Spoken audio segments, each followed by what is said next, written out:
Hello, everyone. My name is Joseph Carson. I am the Chief Security Scientist at Thycotic.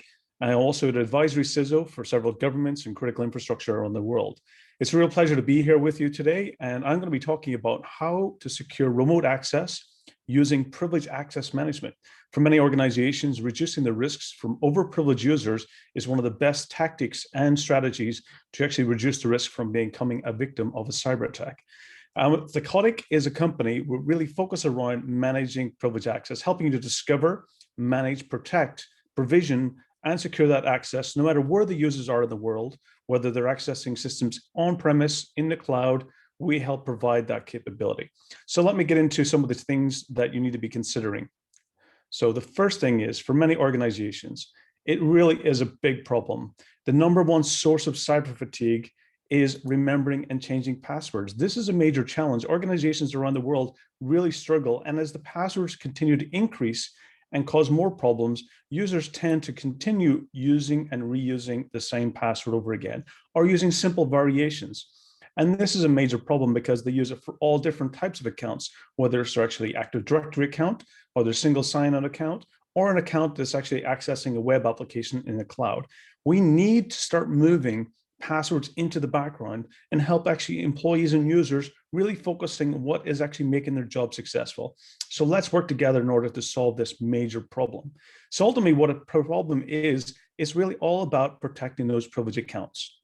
And many of these accounts, it's simply only a password is protecting them. And accounts can be either non-human or human-based accounts.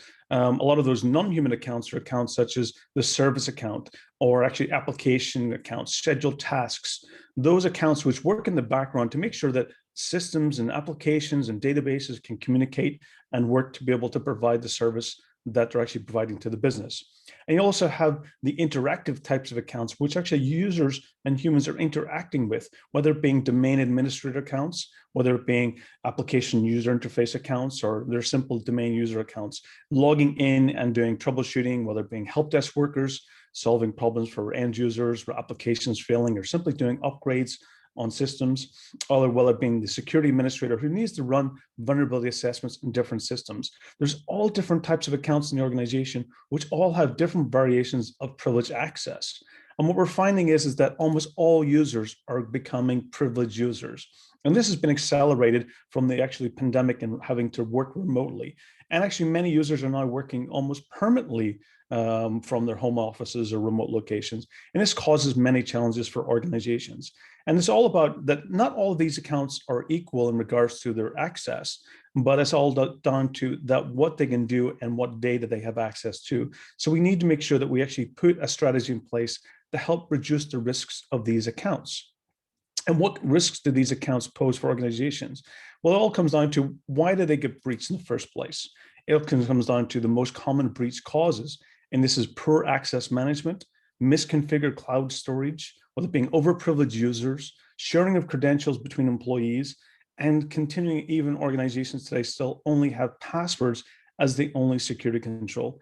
And this causes a major problem. We need to really look beyond how do we reduce the risks. And this is what this session is all about today, is what can we do to reduce the risks of overprivileged users? And Thycotic has come up with a privileged access management lifecycle to really help you get down the journey of managing privileged access, no matter where those accounts are. Really, first step in privileged access management is defining the privilege itself, understanding about what its capabilities is, what it's accessing, and actually what security controls you need to apply to it, whether it's regulatory compliance needs to be enforced, such as PCI compliance, NIST framework, GDPR, Cyber Essentials. A lot of different frameworks do have the need to manage those privileged accounts. So the first step is really getting into that definition. The next stage is really getting into automation discovery.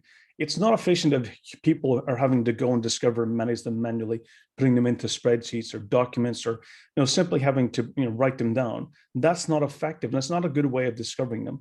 So make sure you have a good solution that helps go and find all of those accounts. Make sure it actually understands dependencies, and then deciding about what security controls you need to put in place by helping manage and secure that privileged access. The next phase in the life cycle is really about putting into monitoring the usage and access of those accounts, when they're being used, how often, what activity are they performing.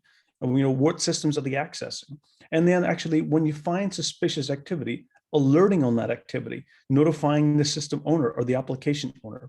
And it's also about enabling privileged access to be used for incident response. When you have a security breach or security incident, how do you make sure that the incident responders are using accounts which are dedicated and actually do not compromise things like the evidence gathering, and also the ability to eradicate and eliminate the access of the attackers by actually disabling or disabling access to those accounts, or increasing the security, or rotating passwords.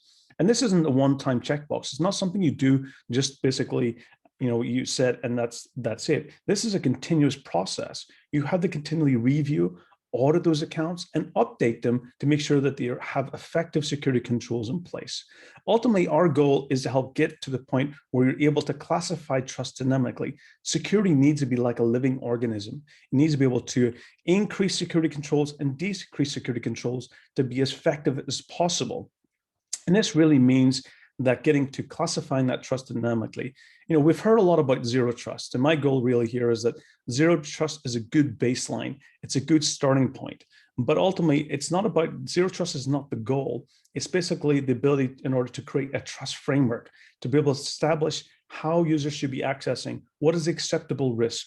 And ultimately, this is where we help get with privileged access management and really enable a zero trust baseline, and actually getting to where you're actually doing it adaptively, getting to that point where security is really, like a security fence, where it increases and decreases based on the actually threat landscape out there.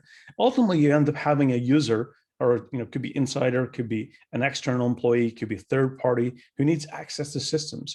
This could also be a system, it could be an application. And ultimately, you have a user who's basically using that device. They might have their own personal device. They might have a corporately managed device. They could be internal in the company's office locations. They could be in third-party office locations, or they could be in their own home.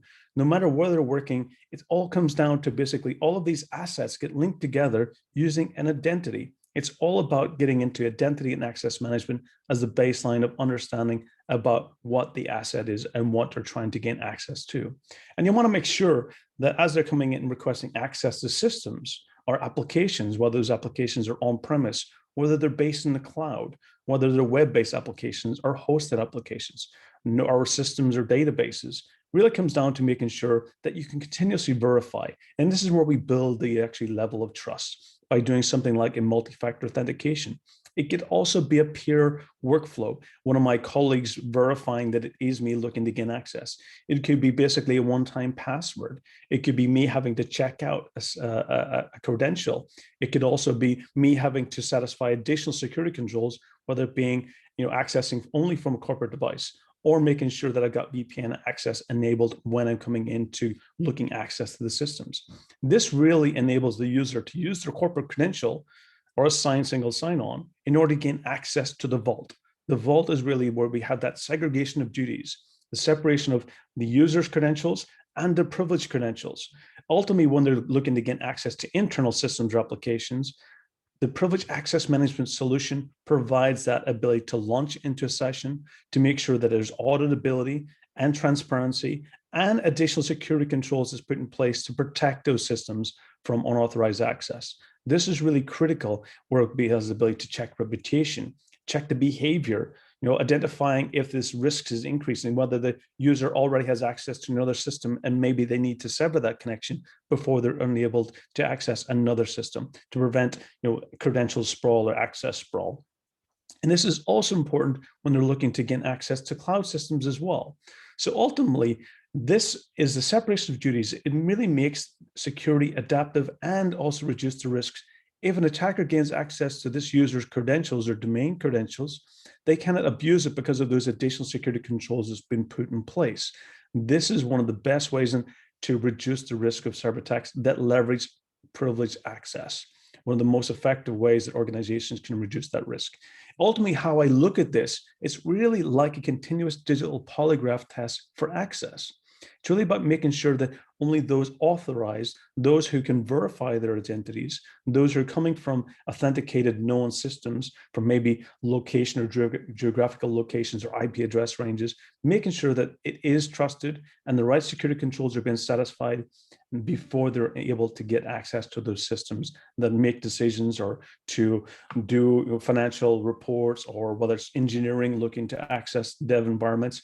This is really one of the best ways to make sure that you can do continuous verification only for authorized and authentic access, really making it much more difficult for cyber criminals to really abuse access, such as using phishing scams or vulnerabilities, or really just brute forcing credentials or exposing default or reuse credentials. This is one of the best ways to reduce those risks. And Thycotic has many solutions to really help you get there. We have several solutions, for example, in regards to managing those privileges, whether it being also to focus on endpoint privileges and application privileges that's on the systems themselves, whether it's looking at basically the behavior analytics and understanding about the usage of privileges in your environment, managing the entire life cycle of service accounts across from basically provisioning to deprovisioning to make sure you have a really good, solid process in place.